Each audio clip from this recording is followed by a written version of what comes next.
Mesdames et messieurs, bienvenue dans cette nouvelle vidéo. Aujourd'hui, je vais vous parler de la nouvelle lune qui aura lieu le 6 juin 2024 à 14h37 heure de Paris.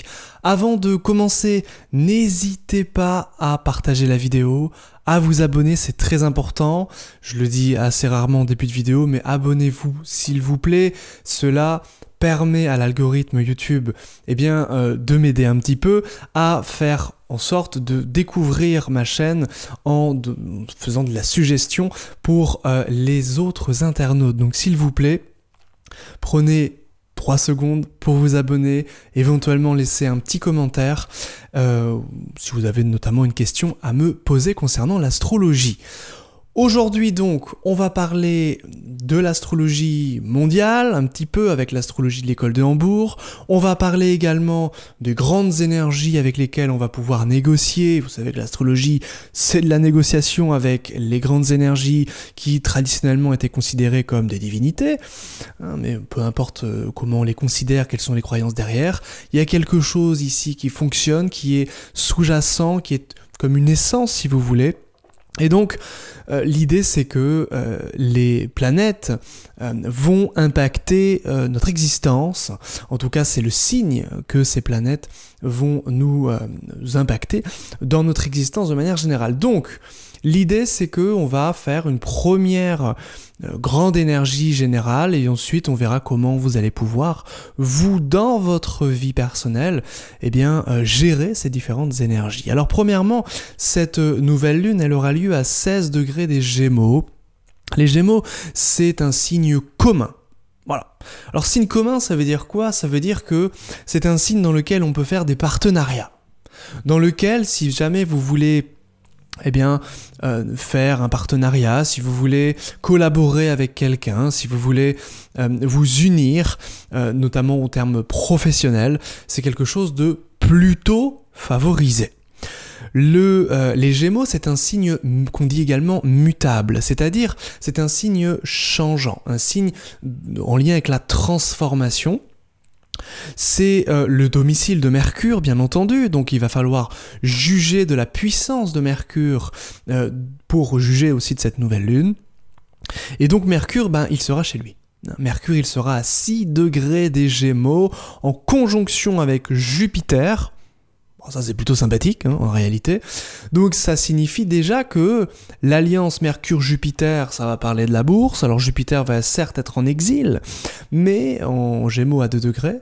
Mais Mercure, je vous avais déjà dit, dans la vidéo que j'avais faite pour juger et comprendre de la puissance de Jupiter au fur et à mesure de l'année, de considérer Mercure dans le thème. Et bien là justement, Mercure se retrouve en domicile chez lui dans le signe des Gémeaux, et donc c'est ce qu'on va appeler, et là je vais m'inspirer de l'astrologie indienne, d'une annulation de débilité. C'est-à-dire tout simplement que Jupiter est une planète bénéfique, elle va donner, et Mercure étant son dispositeur, certes ça peut secouer un petit peu, il peut y avoir un petit couac par exemple au niveau de la bourse, et à un moment donné, le socle va quand même reprendre, va quand même être solide, ici par rapport à ce mois de juin 2024. Ce signe des Gémeaux, c'est donc évidemment, on l'a dit, le domicile de Mercure, et Mercure étant puissant, étant chez lui, cette grande énergie des Gémeaux va tout simplement être l'énergie dominante de cette nouvelle lune, qui donc prendra ses effets du 6 juin 2024, et ça va durer donc 29 jours, donc jusqu'à peu près de tête au 4 juillet. Ensuite, cette nouvelle lune, elle est pile sur Vénus qui est à 16 des Gémeaux, et les luminaires également. Alors, ça veut dire que ce sera une nouvelle lune, en lien avec Vénus. Vénus, c'est les relations, c'est tout ce qui touche aux femmes, c'est tout ce qui touche à l'amour, à la créativité, à la culture. Donc ça va être une nouvelle lune qui va nous parler profondément de ces choses-là. Voilà. Maintenant, Vénus, évidemment, il faut regarder les aspects pour voir comment cette Vénus est colorée. Et elle est colorée par l'aspect de Saturne, qui est au carré de Vénus. Et Vénus est à 16 degrés, Saturne est à 18 degrés Poisson, ça veut dire que Vénus va rattraper, va arriver sur Saturne.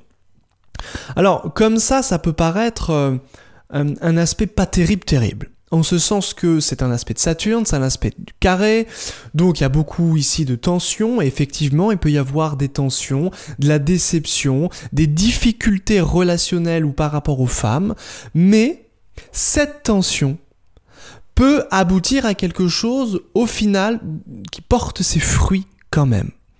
Pourquoi ? Parce que le Saturne est en Poisson qui est l'exaltation de Vénus. Autrement dit, c'est un aspect avec réception. Donc ça, c'est un point un petit peu technique de l'astrologie, mais ça fait passer ce carré au rang de sextile. Ça, c'est très important, c'est assez méconnu. Faut lire les textes, faut lire William Lilly, faut lire Masha'Allah pour comprendre ces petits termes un peu techniques, mais qui sont très importants, qui nous donnent vraiment le fruit de ce que peut signifier ces différents aspects. Donc comment on peut juger ça ? Eh bien, ça peut être par exemple des revendications des femmes, des choses en lien peut-être avec là, ce qui se passe en ce moment, c'est-à-dire toute cette mouvance un petit peu autour des abus, autour des femmes, autour de leurs revendications, hein, par exemple, autour de la féminité peut-être aussi, qui prendront certes du temps, qui peuvent prendre une forme un petit peu de combat, même fortement ici avec le carré, et qui finalement petit à petit peut apporter ses fruits. Et attention, voici maintenant l'image de la Volasphera à 16 degrés des Gémeaux qui va également aller dans ce sens, vous allez voir. Lorsque j'ouvre mon logiciel AstroCalc que j'utilise de Philippe Georges, eh bien je vois que le Soleil, la Lune et Vénus donc sont à 16 Gémeaux et le degré de la Volasphera, voici l'image, une cruche cassée à terre avec alentour des fruits renversés. C'est très intéressant. Ça veut dire que, en tout cas c'est comme ça que je pourrais l'analyser, le socle sur lequel reposent des choses saines est brisé.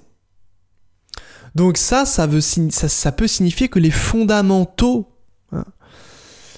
sont vraiment ici en 1000 morceaux et qu'il faudrait peut-être revenir à certaines bases, à certains socles, à certains principes, valeurs ou substrats essentiels pour justement que ces fruits puissent être justement entre de bonnes mains, entre guillemets, et pour qu'on puisse faire de ces fruits quelque chose d'utile, tout simplement. Alors il y a quand même les fruits alentour, les fruits sont quand même ici, mais est-ce que ces fruits peuvent survivre longtemps ?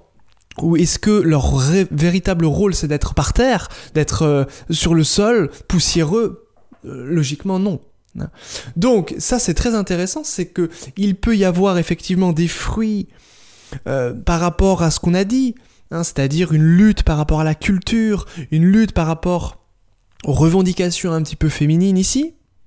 En plus, Vénus en Gémeaux, voilà, c'est l'idée de communiquer fortement sur ces notions-là, sur ces valeurs-là. Alors avec Saturne, il peut y avoir de la censure sur ce qu'on va dire ou sur ce que les femmes vont dire aussi. Attention à ça.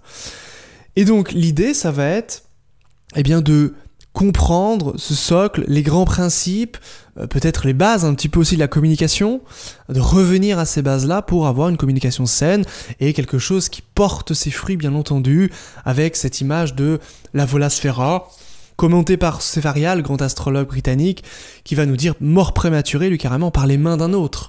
Donc il y a aussi cette idée peut-être d'une nouvelle lune dangereuse, d'une nouvelle lune où on portait de l'espoir quelque part, et puis cet espoir est brisé. Il y a quand même ces choses-là, et comme il y a quand même des fruits par terre, quelqu'un ou quelque chose va pouvoir considérer cet espoir, reprendre un petit peu l'étincelle pour en faire quelque chose à l'avenir de un petit peu plus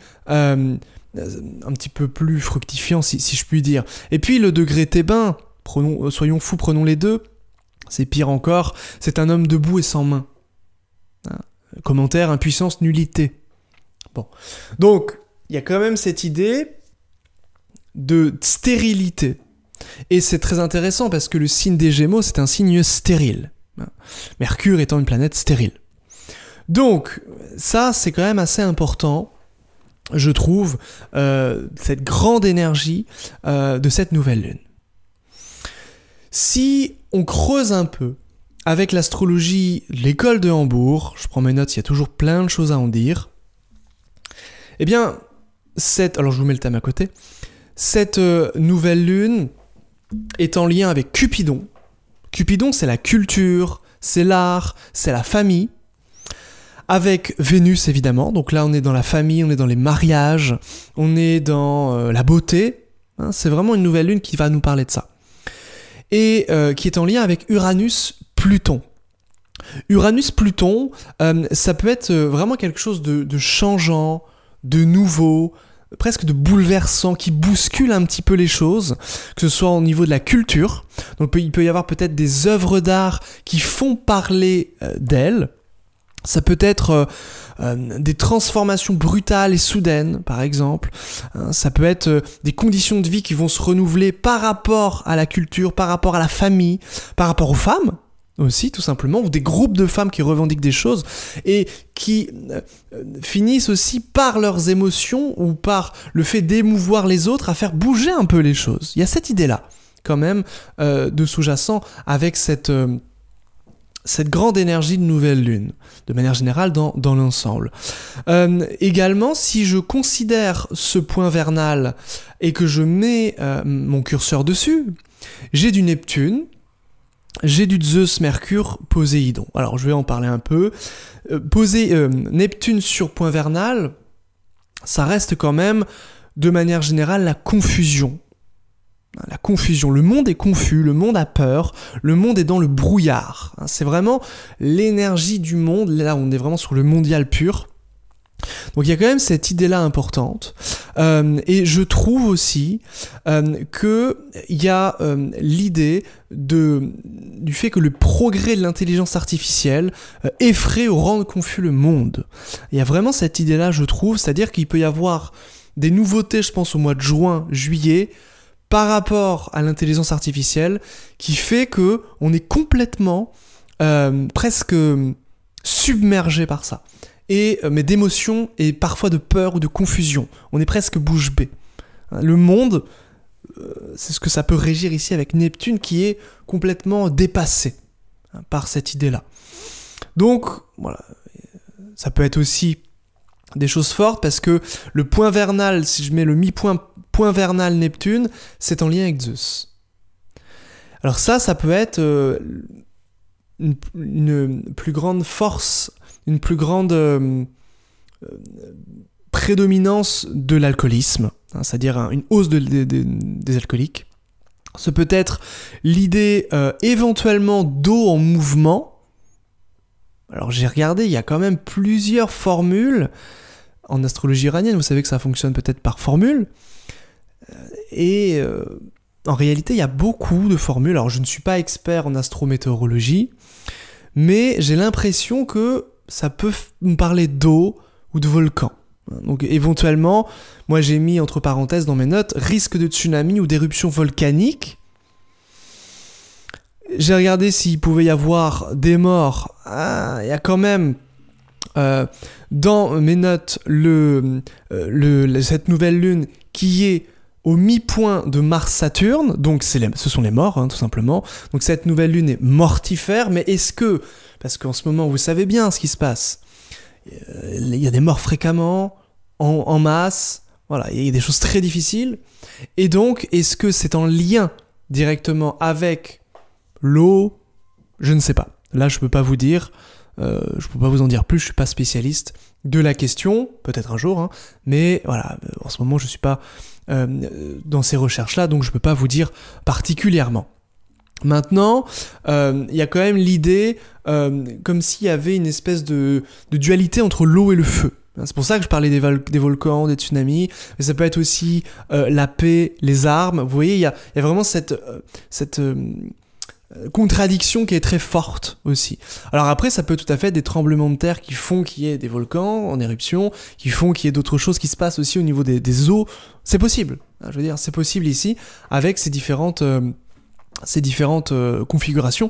Et il y en a plusieurs qui vont quand même nous renseigner sur l'idée de d'eau en mouvement ou de choses technologiques en lien avec l'eau. Mais voilà, je pense qu'il y a quelque chose avec l'eau qui est assez important par rapport à ces différentes configurations. Qu'est-ce que je peux vous dire d'autre? En France particulièrement, hein, si je prends donc l'ascendant milieu de ciel seront au même point sur l'astrologie allemande. Et donc, alors qu'est-ce que j'ai noté? Bon, des choses pas top, puisque il y a du Hadès dans l'air.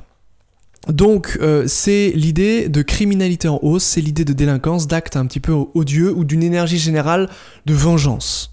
Il y a quand même ça dans l'air, même avec cette idée de défendre la culture, cette idée peut-être qu'il peut y avoir des œuvres d'art ou des artistes qui font parler d'eux, qui émeuvent vraiment les Français, etc.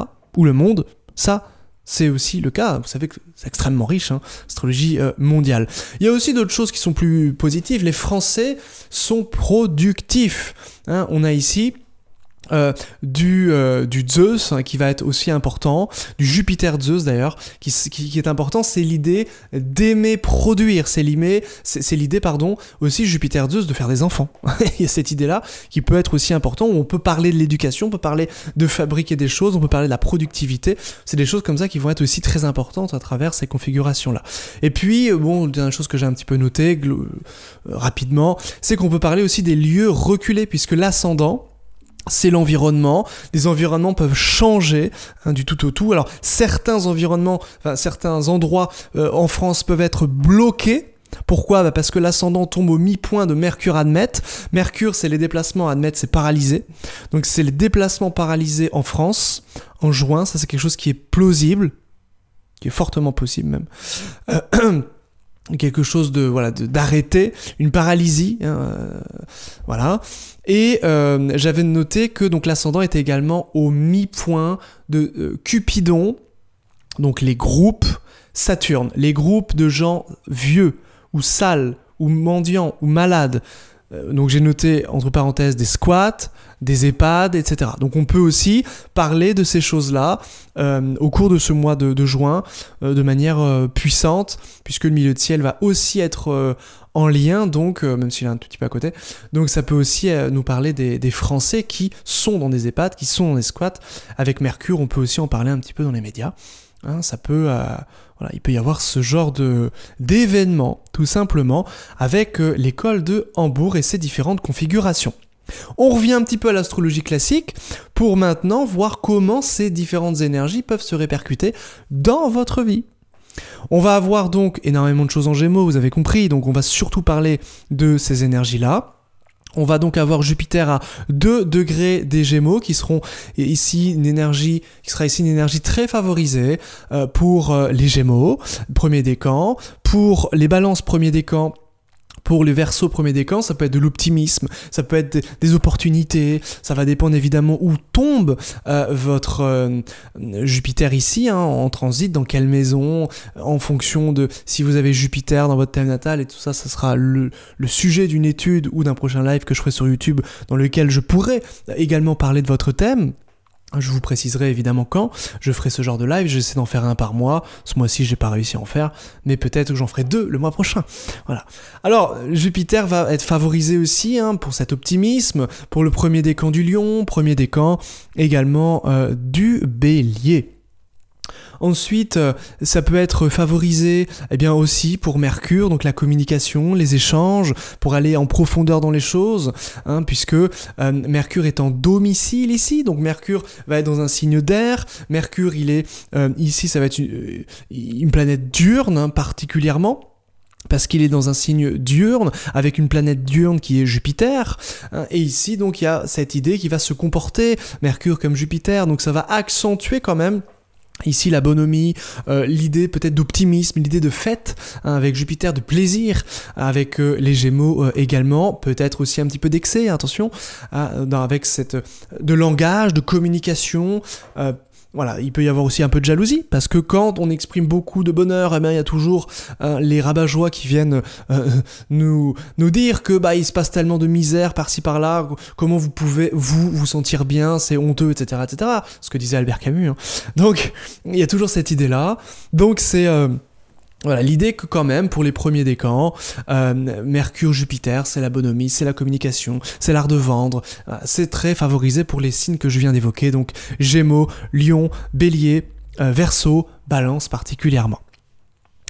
Ensuite, on a évidemment toujours en Gémeaux, Soleil-Vénus. Alors Soleil-Vénus, c'est l'union, c'est l'amour, c'est le mariage, c'est l'idée de briller, c'est l'amour en fait, c'est l'amour.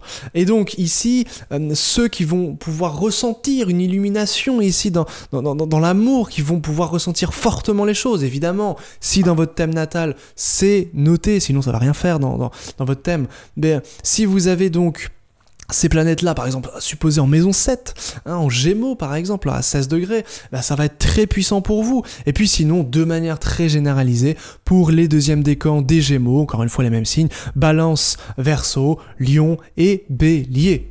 Voilà. Et puis ensuite, on a Mars. Lui, Mars, il est en Bélier. À 28 degrés du Bélier, donc il est toujours en domicile ce Mars. Il est très puissant, Mars, mais il commence à se faire la malle. Il va bientôt passer dans son signe d'exil. Attention, je ferai une vidéo très prochainement sur ce Mars en Taureau qui va un petit peu être compliqué pour les choses en lien avec Mars, mais j'ai pas envie de vous spoiler, on en reparlera pour pas que cette vidéo soit trop longue. Et évidemment, ici le Mars, il est en maison 8 un peu de Paris, donc pour le thème de la France, Mars en 8, c'est des choses un peu violentes, soudaines, inattendues, qui peuvent se passer en France particulièrement.